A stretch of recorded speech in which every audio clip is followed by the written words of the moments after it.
శివాయ నమః. హర హర మహాదేవ్. ఎవరికైనా సరే తీరని కోరికలు తీర్చేవాడెవరండి?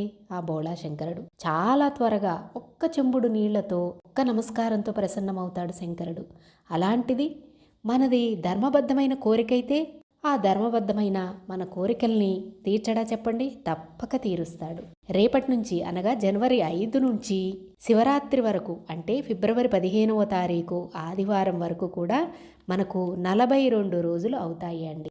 ఈ 42 రోజులు మనం కినుక దీక్షగా రోజు శివాలయానికి వెళ్ళి ఈ దీక్షను పూర్తి చేసామనుకోండి, తప్పకుండా మన ధర్మబద్ధమైన కోరిక అనేది తీరుతుంది. రేపటి నుంచే మనం శివాలయ దర్శనం చేసుకోవాలనుకుంటున్నాం కదండి. అయితే ఈరోజు రాత్రి నుంచే మనం మద్యపానం కానీ ధూమపానం కానీ మాంసాహారం కానీ తీసుకోవడం మానేసేయాలి. అసలు ఎప్పుడూ కూడా తీసుకోకూడదు. ఇక తీసుకునే వాళ్ళు ఉంటారు కదా, వాళ్ళందరూ కూడా ఈ మూడింటిని త్యజించాల్సి ఉంటుంది. మితంగా భోజనం అనేది చేయాలి. అంటే కాస్త తినాలి, మరీ ఎక్కువగా తినకూడదు. అలాగే నిద్ర కూడా మితంగానే పోవాలి. అంటే రాత్రులే నిద్రపోవాలి, పగులు నిద్రపోకూడదు.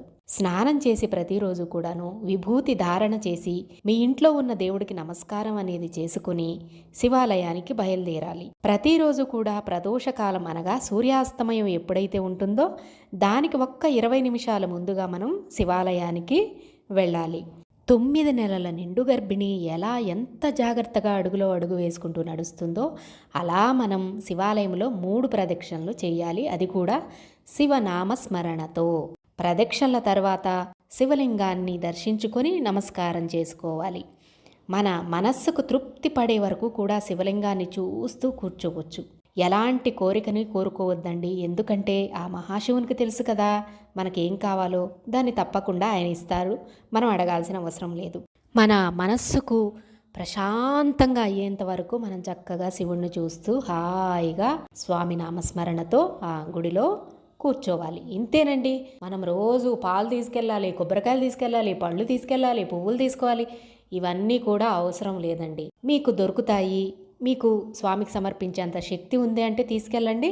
లేకపోతే ఇవేమీ తీసుకెళ్లాల్సిన అవసరం లేదండి. చక్కగా వెళ్ళి 3 ప్రదక్షిణలు చేసి స్వామికి నమస్కరించుకొని స్వామిని చూస్తూ చక్కగా నామస్మరణతో స్వామిని తలుచుకుంటూ కూర్చోండి. అంతే చాలు. ప్రతిరోజు ఈ 42 రోజులు మీరు చేయాల్సింది ఇదే. మీరు ఈ దీక్షను మొదలు పెట్టడానికి ముందు మీ జీవితం ఎలా ఉంది, దీక్షను మొదలుపెట్టిన తర్వాత మీ జీవితం ఎలా మారుతుంది అనేది మీ కళ్ళతో మీరే చూడవచ్చు. హర హర మహాదేవ.